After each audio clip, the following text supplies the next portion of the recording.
Bom dia, meus amigos. Meu nome é Sodré Neto, do canal Inteligentista, o canal que apresenta novidades científicas em relação ao debate criacionismo versus evolucionismo, que é onde eu mais atuo.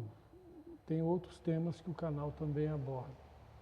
E também um dos temas que a gente acabou abordando foi sobre a morte do Marcelo Rezende e a disputa entre a alopatia, a medicina convencional e a medicina complementar e etc., que eu expliquei no vídeo abaixo. Agora, recentemente, saiu uma reportagem do Domingo Espetacular, extremamente tendenciosa, que cabe aqui uma resposta, né, à altura das colocações que foram feitas pelo repórter, que agiu de uma maneira a atacar covardemente o Dr. Laí Ribeiro sem conhecimento dos assuntos. Eu creio que esse repórter nem viu o meu vídeo, que apesar de ter tido mais de 500 mil de visualizações, acredito eu que ele não tenha visto esse vídeo para falar tanta besteira. Muito bem, eu vou mostrar algumas coisas aqui que o repórter falou e que a gente precisa corrigir, né, para a desinformação não alcançar as nossas cabeças, as cabeças das pessoas. Bom, primeiro ele vai citar numa outra reportagem do Domingo Espetacular, que vai tratar da vida do Laí Ribeiro. Esse mesmo repórter já começa a falar besteira. Ele começa a falar que o Dr. Laí Ribeiro é o criador da dieta cetogênica. Nossa, se ele fosse o criador, seria uma grande honra, porque existe milhares de trabalhos ligados à restrição calórica, jejum, que demonstram que ocorrem reduções significativas, tanto em animais quanto casos clínicos. Dr. Ornish, posso colocar os links abaixo, onde dietas, né, cetogênicas, dietas de restrição calórica geram muito cura de câncer, né? E porque o câncer ele segue a mesma linha metabolômica da obesidade, né? Vem a inflamação que incentiva a multiplicação celular.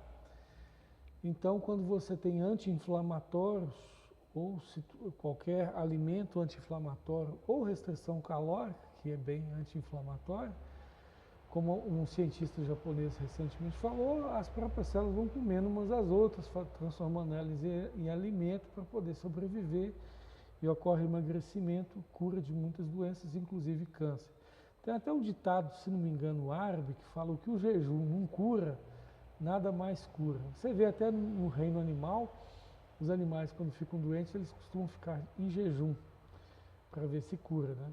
O ser humano não, dando a comer isso, comer aquilo, e eu tive aula com um imunologista coreano, que ele falou assim, que muitas vezes o excesso de suplementação favorece o crescimento do câncer, porque vai suplementar demais. Então a gente tem que, o pessoal tem que tomar muito cuidado com isso. Bom, depois ele começa a citar o Laí Ribeiro como um vendedor de livros, de palestras e tal, e que ele participou de uma pesquisa em Harvard. Gente, primeiro que para o cara virar professor em Harvard, o cara tem que ser muito bom. Ainda mais um brasileiro lá, o apelido de nós latino-americanos lá nos Estados Unidos é La Cucaracha, né? Baratas. Porque realmente não vem muita coisa boa de Nazaré, entendeu? Então, assim, para o cara virar alguma coisa lá, o cara tem que ser muito bom, ainda mais sendo brasileiro, né? Agora, aqui no Brasil é o contrário, o cara pode ser bom que for, que aqui ele é um lixo, né? Então, parece que existe uma valorização da capacidade maior em países lá fora. Outro dia eu vi uma reportagem que o empresário falido, que agregou muita experiência por ser um cara falido, tem muito mais valor de mercado lá fora do que aqui no Brasil. Aqui eles querem fazer que nem um peixe. Está faltando um pedaço, vão acabar de matar. Bom, e ele fala do Laí como se fosse um vendedor de livro, tal, etc. Mal sabia ele que o Laia, então, é autor de 149 artigos científicos. Eu tinha citado no meu vídeo, no link abaixo, 72 que eu tinha encontrado em resposta a 2 cientistas que estavam falando mal do Laia Ribeiro, como sendo um charlatão, que nunca publicou nenhum artigo científico. Eu falei, poxa, gente, caçar nas bases de revista científica não custa nada. Dei uma caçadinha lá de 10 minutos, achei 72 artigos, mas depois eu pude achar mais, e o próprio Dr. Laia Ribeiro fala no link abaixo que é autor de 149 artigos científicos. Para quem não sabe, artigo científico é algo muito difícil de fazer. Você tem que pesquisar, passar por uma revisão de pares especialistas naquele assunto que você pesquisou específico. Então, se você vai falar sobre minhoca num artigo científico, vai vir um cara especialista em minhoca para ver se você está falando bobagem ou não. É chamado peer review, revisão de pares. Então, a produção de um artigo científico é difícil. Publicar numa revista séria de qualificação é mais difícil ainda, porque são revistas mais exigentes de normas. Para publicar na Nature, na Science, você tem que seguir um monte de burocracia, é um saco, né? Aí, e é difícil. Agora o cara publicar 149 artigos. Creio eu que a maioria, pela listagem que eu vi, foi publicada em revistas qualificação A, né? Que tem a classificação A, B1, B2, B3, B4, acho que tem o B5 e depois vem a classificação irrelevante, que é C. Então, você tem muita dificuldade. Então, um cara para publicar 149 artigos, ele é uma sumidade no Brasil e no mundo, tá? Então, houve um desrespeito extremamente grande, colocando o Laia Ribeiro como um palestrante, como um vendedor de livros, um espertalhão. É isso que o artigo, a reportagem, né, jornalística, passou. Isso deprime, né, a qualidade imparcial que deve existir no jornalismo, porque ele movimenta as pessoas, né, mais simples para aquele tipo de informação. Então, o jornalismo devia ter um critério maior na hora de julgar as coisas.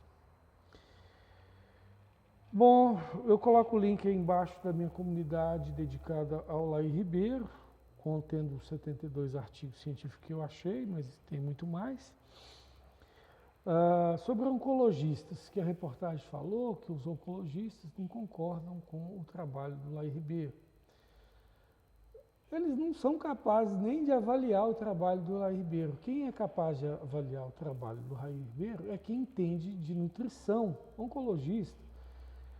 Até quando eu conversei com oncologistas, eles aprendem a aplicar o quimioterapia, a radioterapia e como que processa aquilo ali. Eles não têm especialização, na maioria das vezes, pode ter um caso ou outro que tenha, em nutrição, nutracêuticos, né? Ou especialização científica, porque no caso do Laia, não é nem um médico que vai poder avaliar o trabalho dele, é só um cientista de peso.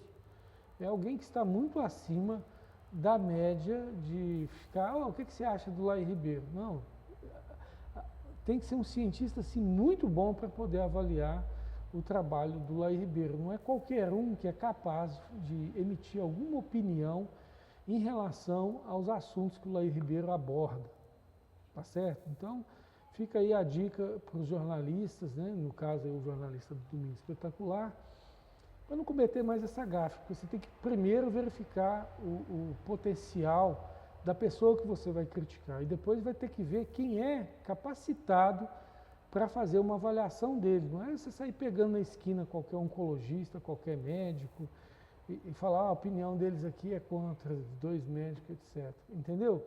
Primeiro que médico não é cientista, médico é um técnico que está aplicando o que a ciência descobriu. Né? Tem alguns médicos que, além de médicos, também são cientistas, que é o caso do Laia Ribeiro, que no caso dele, quem vai avaliar ele é só outro cientista, não é um médico qualquer, com uma especialidade qualquer, que vai avaliar o Dr. Laia Ribeiro, que é um cientista, ele não é um médico simplesmente. publicou 149 artigos científicos, participou de pesquisas, é um cientista, entende? Então, não se avalia algo extremamente maior com algo que não compõe aquilo. É uma questão de lógica aí também. Bom, depois ele fala que o Dr. Laí Ribeiro prometeu 100% de cura para o Marcelo Rezende. Eu duvido e adoro se o Laí Ribeiro fez isso. No máximo, o que o próprio Laí Ribeiro fala na reportagem do Caprini, lá da Band, que é um jornalista top, né? A gente vê ele falando que tem um efeito placebo e o nocebo. Quer dizer, se você sair falando para a pessoa que ela não tem esperança, aí ela se deprime, se estressa, o sistema imunológico dela não trabalha mais, porque produz noradrenalina e cortisol, aí que ela cai mesmo e você acaba de matar a pessoa. Agora, se você dá esperança, se você gera alegria, gera esforço, isso gera na própria pessoa, porque o nosso organismo, gente, é criado com muita sabedoria, né? Nosso organismo é o maior cientista e o maior laboratório do mundo é a nossa célula, né? Isso aí quem fala não sou eu, grandes cientistas reconhecem isso. Então o nosso organismo ele é projetado, inteligentemente projetado, os darwinistas que me perdoem, os que acreditam em sopa primordial e que explosões formaram tudo que existe, vocês aí geólogos, etc., que me perdoem, né? Eu acho que isso que vocês defendem é uma grande bobagem naturalista, que já passou da hora de acabar, inclusive tem um artigo meu que combate isso, vou linkar ele aí abaixo. Então, o nosso organismo é muito inteligente, então se você consegue criar ordens no cérebro da pessoa, de que ela consegue, de que ela pode, de que há esperança para ela, isso se reflete no sistema imunológico dela.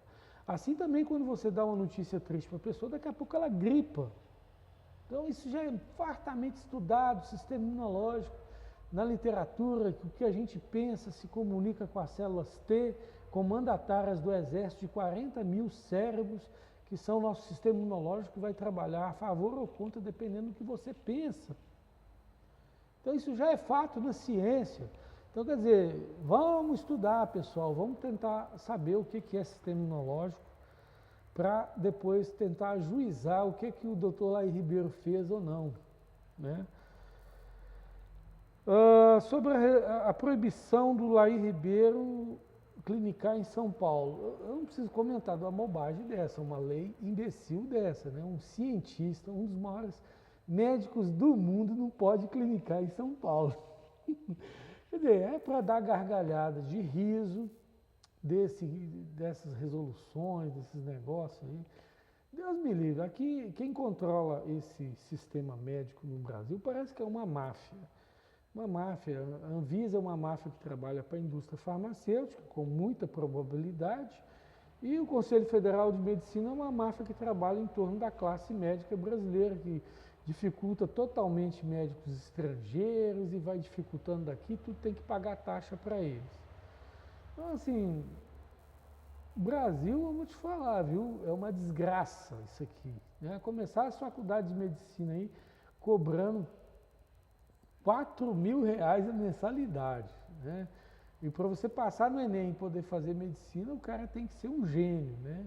E depois que passa, às vezes, em medicina, chega lá na faculdade e ensina um monte de porcaria para o cara, porque faculdade federal tem bons professores, sim, mas tem um monte de gente arrogante, porque agora é professor de federal, não vai ser mandado embora, fica fazendo um monte de besteira na faculdade. Eu já vi isso, presenciei isso e falo com vocês, entende? Então, muitas vezes a vitória precede uma grande derrota. O fato, às vezes, o aluno entrar na federal, às vezes não gera da instituição um esforço no sentido de educar realmente aquele profissional. Ah, nós somos da federal, nós somos os bons, nós somos isso. E aí não educa direito o cara